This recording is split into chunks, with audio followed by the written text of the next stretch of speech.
Good morning! Punta tayo ngayon dito sa Hamburg.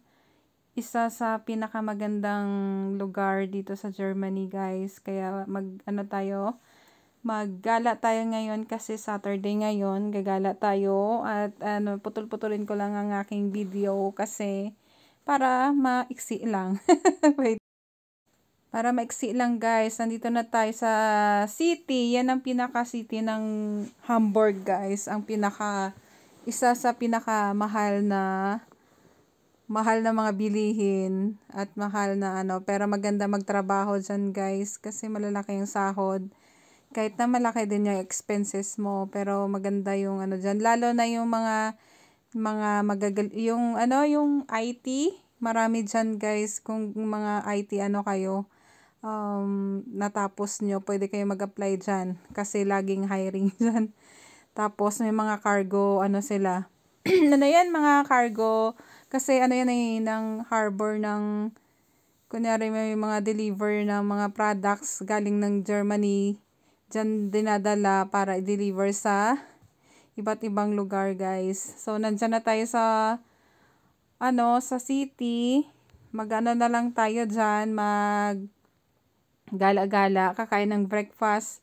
Tapos yun, gagala na, at yun ang habol lang naman namin dyan is mag-tour kami sa dagat. sa sa harbor, sa may river cruise, guys.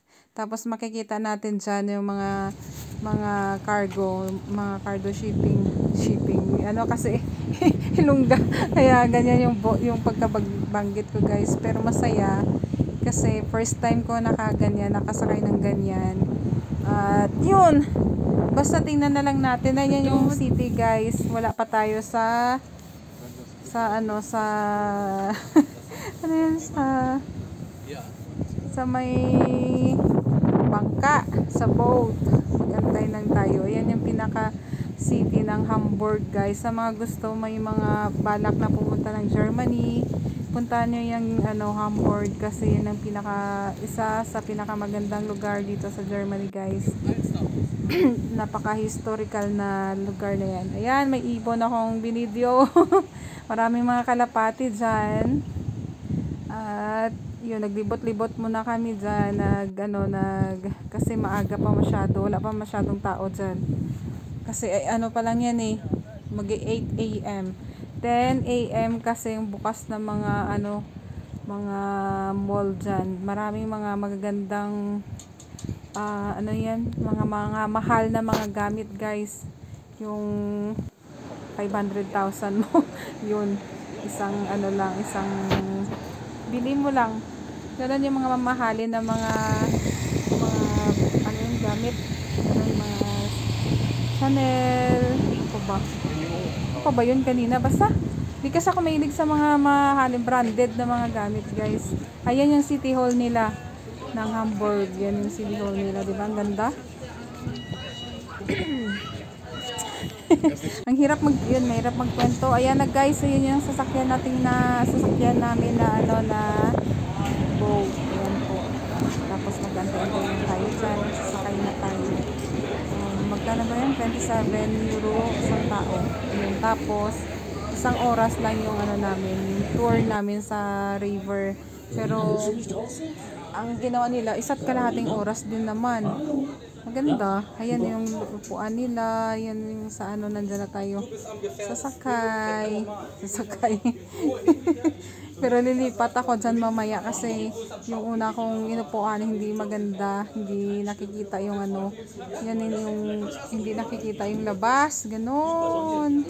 Daming tao, guys, kasi bawal mag-video ng mga wala tayong permission sa mga passenger, saka mga tao dyan. Bawal po yun. Ayan. Ayun na, guys, start na tayo ng paglalayag. Dyan yung una kong na inupuan. Hindi siya makita, diba, kasi kulay blue, may salamin.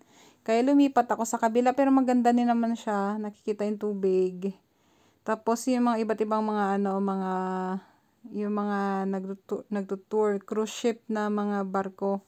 Ayan. Yung sa amin, medyo maliit lang pero maganda din kasi kitang-kita mo lahat.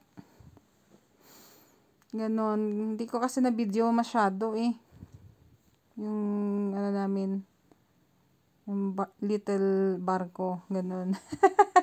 Ganyan yung mga paligid nila ng Germany guys. Yung ano nila. Ayan o.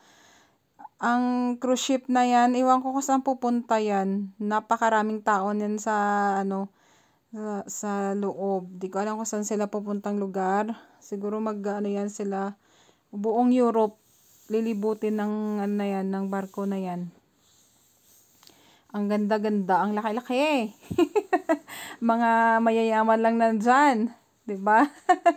Pero hindi ko alam kung anong ano yan kasi hindi ko maintindihan kung anong sinasabi ng tour guide eh. Kasi German man. Hindi ko maintindihan. Hindi ako nakikinig. Kaya nanonood na lang ako kung ano, binibideo ko na lang, di ba? Pero nagsasalita sa dyan eh. Ayan, lumipat ako ng pwesto. Kasi gusto ko makita yung ano ng dagat. Ay, ng tubig pala. River lang pala yan guys. Iwan ko kung connect ng ano yan. Connect sa ayan. Connect sa ano din, sa dagat ng tubig. Baka. Hi. Dito ka sa kwento ko. Ayan. Tapos marami kasing mga tao sa harap ko. Bawal na binigyo. Pero binigyo ko pa rin sila. No choice ako. Diba? Gusto ko makabigyo eh. Ayan o.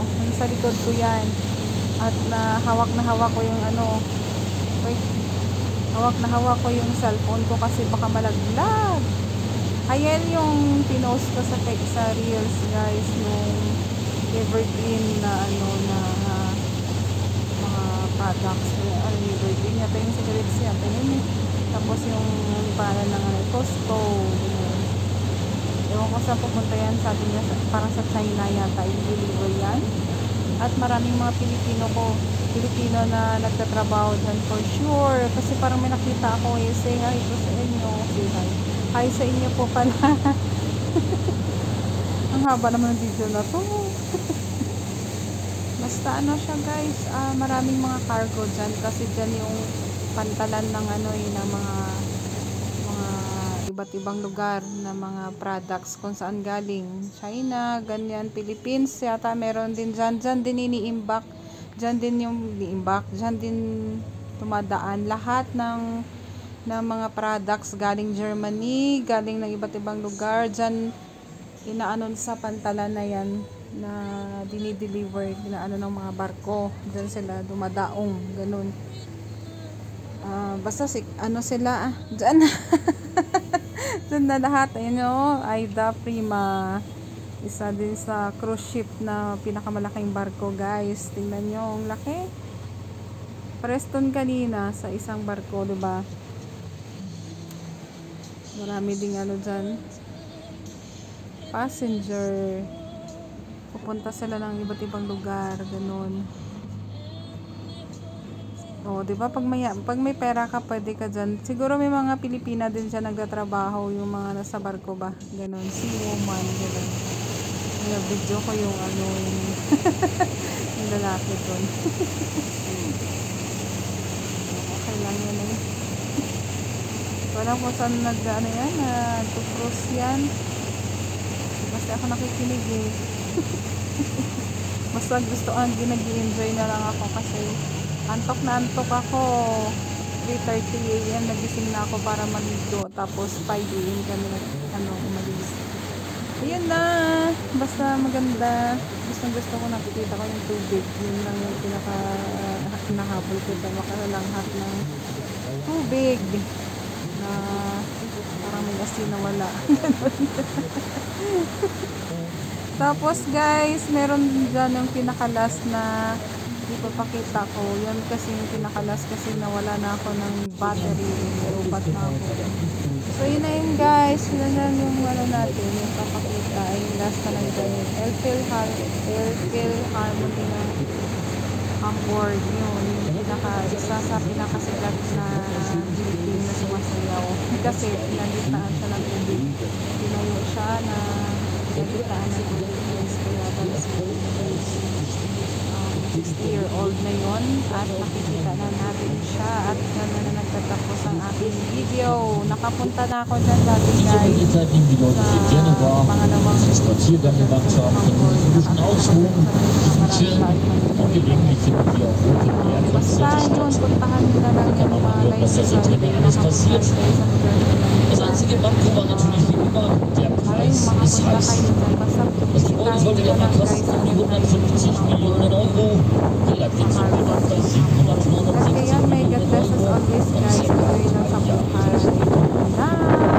Salamat sa panonood. Kayo na bahala mag-search. Kasi ano na eh, nahihilo na ako pag kwento. Ingat kayo. Bye bye. See you again. See you.